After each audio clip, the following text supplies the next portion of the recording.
But let's get to this really, really serious issue. For those that don't remember, about a week and a half ago, there was a big bombing that killed 80 Syrian regular military troops who were battling al-Nusra in a key city.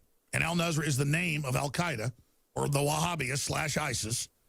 Al-Qaeda means base, IS means Islamic base, Islamic State. It's the same group out of Saudi Arabia. That's who funds it. That's indisputed, by the way. The media thinks you're stupid and tries to confuse it. Now, that's their entire program. And so they've got all this unfolding, and then you've got the Syrian military winning all over the country. And the Russians, 90% pulled out for the last few years, but they've left some forward observers, some people there to identify targets, and some aircraft and advisors to the Syrians. And so every time they're about to defeat al-Qaeda or ISIS, the U.S. planes or NATO planes accidentally bomb the forces, and sometimes they bomb Russians. Last week it was the Syrian military. And so now we have the headlines. Russia says U.S. failing to deliver on Syrian ceasefire once details classified. That's from RT. Here's another report from Breitbart. This is all up on Infowars.com. Hillary Clinton sponsored secretive Arab Spring program that destabilized Middle East.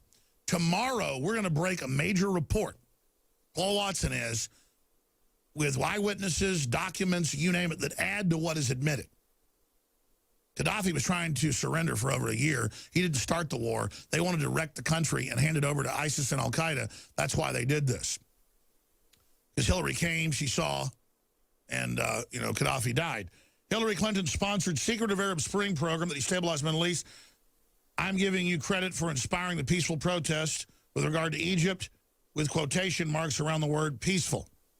Remember CNN with their different hosts, like Anderson Cooper, how great all this was?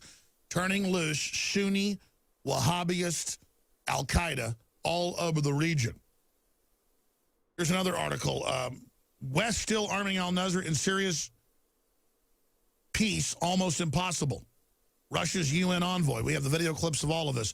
Russia says U.S. failing to deliver on Syrian ceasefire.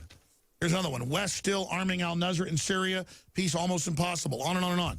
Now, let's go to a chilling clip here.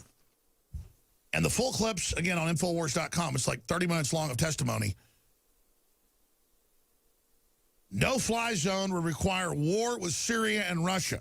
Top U.S. General Dunford says the U.S. to control all the airspace in Syria would require going to war against Syria and Russia. Because Syria is a sovereign nation invaded, basically, by Saudi Arabia with Wahhabists. They're mainly Shiite, Christian, and Alawite. They're minority groups. They're being invaded. They're peaceful. Then our government says we've got to invade Syria because al-Qaeda and ISIS is there. Our criminal government is the one that financed them. The refugees they bring out of Syria are the Wahhabist, al-Qaeda, ISIS people that get their butts kicked. So they evacuate to the U.S. and Europe. Then they attack us. General Dunford says that the U.S. to control all the airspace in Syria would require going to war against Syria and Russia. This is his response to the latest proposal by John Kerry, which involves grounding only Syrian and Russian airplanes, and that means shooting them down if they try to take off, even fly back to their country, speaking of the Russians. So that's the 2 minutes to midnight we've now come to. And the top Syrian general came out last week and said, we're already seeing World War III. It's biblical. It's starting in Syria. It's happening right now. And they go on and add, we're not even against Israel. Syria wants to work with Israel. Even Israeli newspapers are saying, why are we on the side of the people trying to overthrow Syria and Israel? Because it's globalism, folks. It's a giant double cross against humanity. So here's the chilling clip of General Dunford. For Syria. What about the option of controlling the airspace so that barrel bombs cannot be dropped? All the options. What do you think of that option, sir?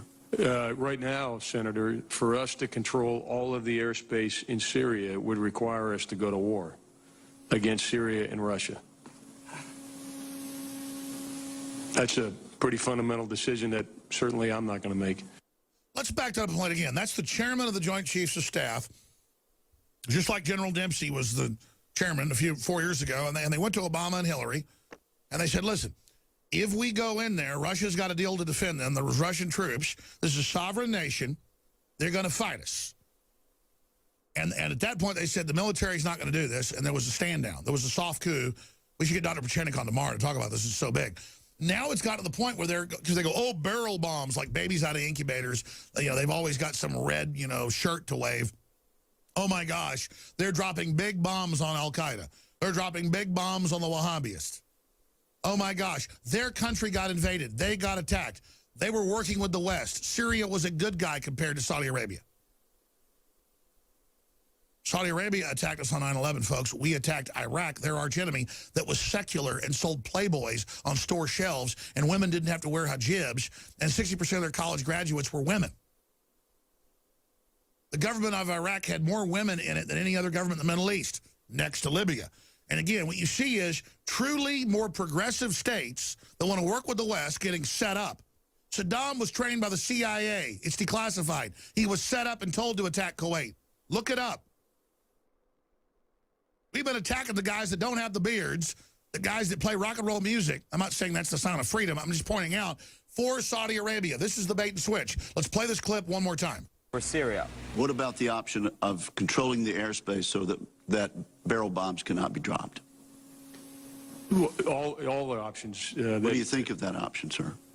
Right now, Senator, for us to control all of the airspace in Syria would require us to go to war against Syria and Russia. That's a pretty fundamental decision that certainly I'm not going to make.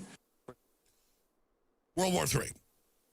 And then if you watch, which I've been watching hours of, the Russian Ministry of Defense briefings, and then they've got briefings of people in the field as generals that look like they're about to die, completely freaked out going, and they're moving in their forces and they're getting ready to attack us, and we're getting our weapons ready, and we hope, and it's like doomsday, folks. I mean, these shots are like Russians with big, like, red globes behind them and, like, satellite tracking, and they're just sitting there like they're in a doomsday bunker, and the average American has no idea what's going on. No idea. So, yeah, the debate tomorrow is big, and I was really anticipating it. We're going to be covering it live.